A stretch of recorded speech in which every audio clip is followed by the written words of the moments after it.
Hi everyone, নমস্কার বন্ধুরা। আমি ইন্দ্রনীল চক্রবর্তী, তোমাদের প্রত্যেককে স্বাগত আরও একবার ইউথ কেরিয়ার হাব ইউটিউব চ্যানেলে।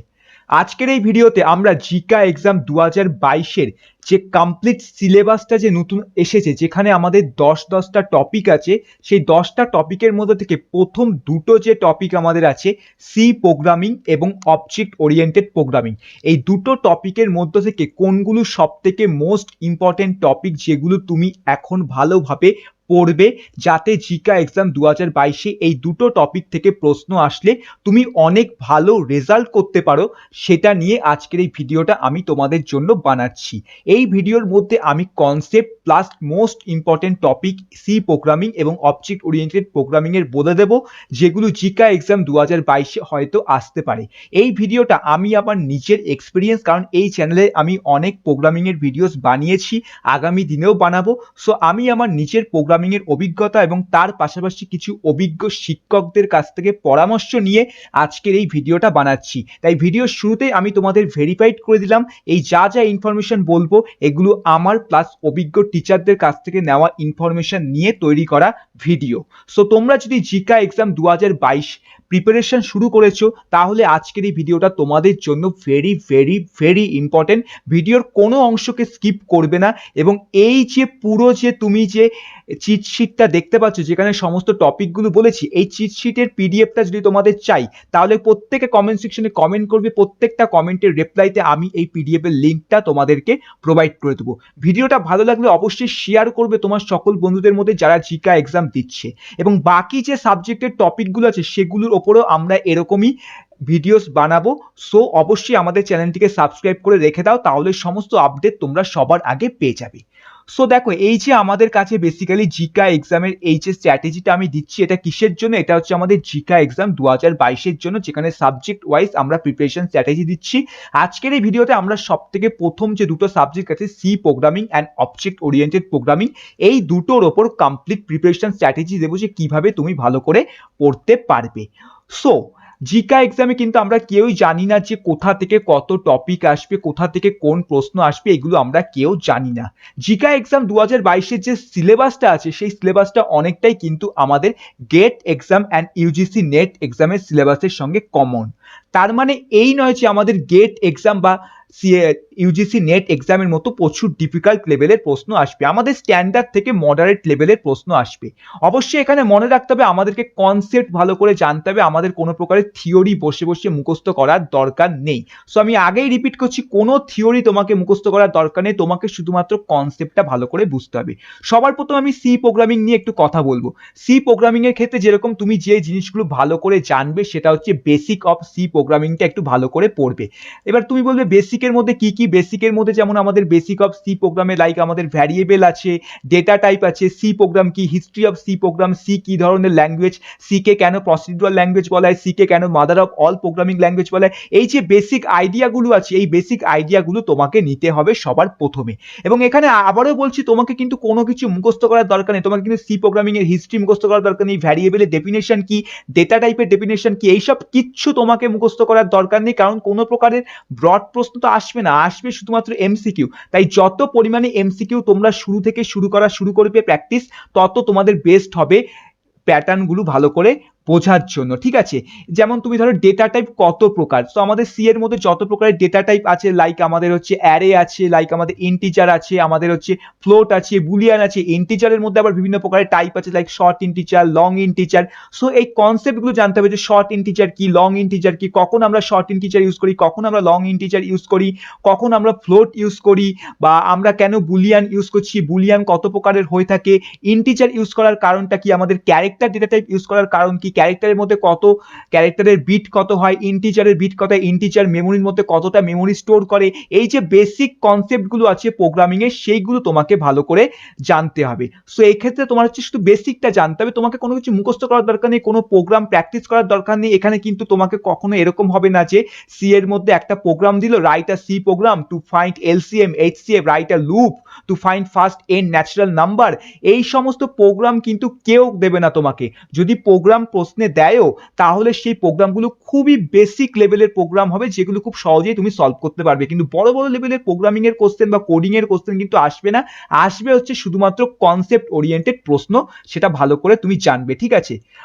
কিছু মোস্ট ইম্পর্টেন্ট টপিক আছে যা তুমি সি প্রোগ্রামের মধ্যে দেখে যাবে ভালো করে, সেগুলি হচ্ছে আমাদের অ্যারের কনসেপ্ট দেখে যাবে, যে সি এর মধ্যে মাল্টি ডাইমেনশনাল অ্যারে কি, 2D অ্যারে কি, 1D অ্যারে কি, অ্যারে কত প্রকার আছে, অ্যারে কেন আমরা ইউজ করি, অ্যারের অ্যাডভান্টেজ কি, ডিসঅ্যাডভান্টেজ কি, স্ট্রিং অ্যান্ড অ্যারের মধ্যে ডিফারেন্স কি, পয়েন্টার্স কি, মোস্ট ইম্পর্টেন্ট স্ট্রাকচার কি, ইউনিয়ন কি, কেন স্ট্রাকচার ইউজ করি, স্ট্রাকচারের যে বেসিক কোড আছে বা প্রোগ্রাম আছে সেটা একটু ভালো করে দেখে যাও। সো বেসিক জিনিস, এবং এখানে এগেন বলছি অ্যারের ডেফিনেশন মুখস্থ করার দরকার নেই, স্ট্রিং এর ডেফিনেশন মুখস্থ করার দরকার নেই, পয়েন্টারের ডেফিনেশন মুখস্থ করার দরকার নেই, ইভেন পয়েন্টারের যে অ্যাডভান্টেজ ডিসঅ্যাডভান্টেজ যে আছে সেগুলো দরকার নেই। তোমাকে জাস্ট কনসেপ্টটা বুঝতে হবে, কারণ কনসেপ্ট ওরিয়েন্টেড প্রশ্নই কিন্তু এখানে আমাদের পরীক্ষার সময় আসার চান্সেস সব থেকে বেশি আছে জিকা এক্সাম 2022-এর মধ্যে, ঠিক আছে। সো এটা ছিল আমাদের হচ্ছে সি প্রোগ্রামের কথা। এবার হচ্ছে আমরা সব থেকে ইম্পর্টেন্ট টপিকটা নিয়ে কথা বলবো প্রোগ্রামিং পার্টের মধ্যে, সেটা হলো অবজেক্ট ওরিয়েন্টেড প্রোগ্রামিং। এবং জিকা এক্সামে কিন্তু অবজেক্ট ওরিয়েন্টেড প্রোগ্রামিং থেকে প্রশ্ন আসার চান্সেস অনেক ভালো আছে। অবজেক্ট ওরিয়েন্টেড প্রোগ্রামিং এর মধ্যে যে জিনিসগুলো তুমি ভালো করে দেখবে সেটা হচ্ছে basic overview of object oriented programming, like what is object oriented programming, why to study object oriented programming, কেন অবজেক্ট ওরিয়েন্টেড প্রোগ্রামিং আমাদেরকে পড়তে হয়, অবজেক্ট ওরিয়েন্টেড প্রোগ্রামিং এর অ্যাডভান্টেজ কি, ডিসঅ্যাডভান্টেজ কি, এইগুলো তোমাকে ভালো করে জানতে হবে। কিন্তু এগেন এখানে আমি তোমাকে আবারও বলছি যে এখানে কিন্তু তোমাকে কোনো প্রকারের ডেফিনেশন মুখস্থ করার দরকার নেই, তুমি শুধু কনসেপ্টটা ভালো করে জানবে, কনসেপ্ট ক্লিয়ার থাকলে তোমার সমস্ত কিছু ক্লিয়ার হয়ে যাবে, কোনো চিন্তা তোমার নেই। দেন মোস্ট ইম্পর্টেন্ট, যেই বেসিক অফ উপস তোমার ভালো করে পড়া হয়ে যাবে, then most important topic basic pillar of OOPS. Basic pillar of OOPS এর মধ্যে আমাদের কি কি আছে, যেরকম সবার প্রথমে হোয়াট ইজ ক্লাস, ক্লাসের মধ্যে যেরকম তুমি দেখে যেতে পারো যে স্ট্রাকচার অ্যান্ড ক্লাসের মধ্যে ডিফারেন্স কি, সেই কনসেপ্টটাকে তুমি ভালো করে বুঝতে পারো। What is constructor, types of constructor like default constructor, parameterised constructor, copy constructor, virtual constructor, এইগুলোর সমস্ত কনসেপ্ট তুমি ভালো করে দেখে যেতে পারো। ডিস্ট্রাক্টর কি, প্রাইভেট ডিস্ট্রাক্টর, ভার্চুয়াল ডিস্ট্রাক্টর, এর মধ্যে ডিফারেন্স কি, কোনটা প্রাইভেট ডিস্ট্রাক্টর, কোনটা ভার্চুয়াল ডিস্ট্রাক্টর, কখন ডিস্ট্রাক্টর ইউজ হয়, কখন কনস্ট্রাক্টর ইউজ হয়, এরকম কনসেপ্ট ওরিয়েন্টেড প্রশ্ন তোমাকে দেখতে হবে।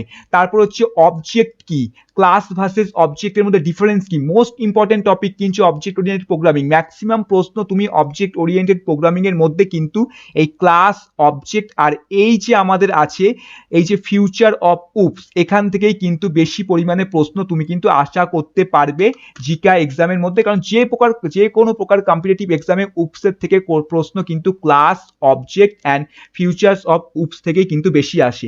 এর পাশাপাশি কিছু ইম্পর্টেন্ট কিওয়ার্ড আছে, সেগুলো সম্পর্কে তোমাকে জানতে হবে, যেরকম static keyword, virtual keyword, অ্যাবস্ট্রাক্টেড keyword, final keyword, explicit keyword, this keyword, new keyword, const keyword, super keyword, যে এই কিওয়ার্ডগুলো কি, এই কিওয়ার্ডগুলো ইউজ করার কারণ কি। তোমাকে এগেন কোনো কিন্তু ডেফিনেশন মুখস্থ করতে হবে না, তোমাকে জাস্ট কনসেপ্ট জানতে হবে যে এই যে কিওয়ার্ডগুলো আমি বললাম, যেরকম কনস্ট কিওয়ার্ড কখন আমরা ইউজ করি বা কেন আমরা ইউজ করি, নিউ কিওয়ার্ডের ব্যবহার কি, নিউ কিওয়ার্ডের হেল্প কি, এই সমস্ত কনসেপ্টগুলো তোমাকে ভালো করে জানতে হবে। এবং এইগুলো পড়া হয়ে গেলে সব থেকে most important topic features of OOPS তোমাকে ভালো করে জানতে হবে, যেখান থেকে তুমি প্রশ্ন আসার চান্সেস অনেক বেশি তোমার আছে। জাস্ট লাইক তোমার polymorphism, inheritance, encapsulation and abstraction, এই চারটে হচ্ছে সব থেকে ইম্পর্টেন্ট পার্ট আমাদের অবজেক্ট ওরিয়েন্টেড প্রোগ্রামিং। প্লেসমেন্টের জন্য হোক বা কলেজ ইউনিভার্সিটি একাডেমিক্সের জন্য হোক, গেট এক্সাম হোক, ইউজিসি নেট হোক, ইভেন আমাদের জিকা এক্সাম, সমস্ত এক্সামের ক্ষেত্রে সব থেকে important topic object oriented programming এ হলো আমাদের এই চারটে future of object oriented programming. যেখানে পলিমরফিজম থেকে তুমি এরকম ধরনের জিনিসগুলো দেখে যেতে পারো যে what is polymorphism, why you need polymorphism, types of polymorphism. Inheritance থেকেও সেম, যে ইনহেরিটেন্স কি, ইনহেরিটেন্স কত প্রকার কি কি, কেন ইনহেরিটেন্স আমাদের ইউজ করতে হয়। তোমাকে কোনো প্রকারের লম্বা লম্বা ডেফিনেশন পলিমরফিজমের মুখস্থ করার দরকার নেই, ইনহেরিটেন্সের লম্বা লম্বা ডেফিনেশন মুখস্থ করার দরকার নেই, তোমাকে জাস্ট কনসেপ্ট বুঝতে হবে আর তোমাকে এমসিকিউ কোশ্চেন প্র্যাকটিস করতে হবে। যত এমসিকিউ কোশ্চেন তুমি প্র্যাকটিস করবে তত তুমি বুঝতে পারবে যে কি ধরনের প্রশ্ন অ্যাকচুয়ালি আমাদের এমসিকিউর ক্ষেত্রে জিজ্ঞাসা করা হয়, ঠিক আছে।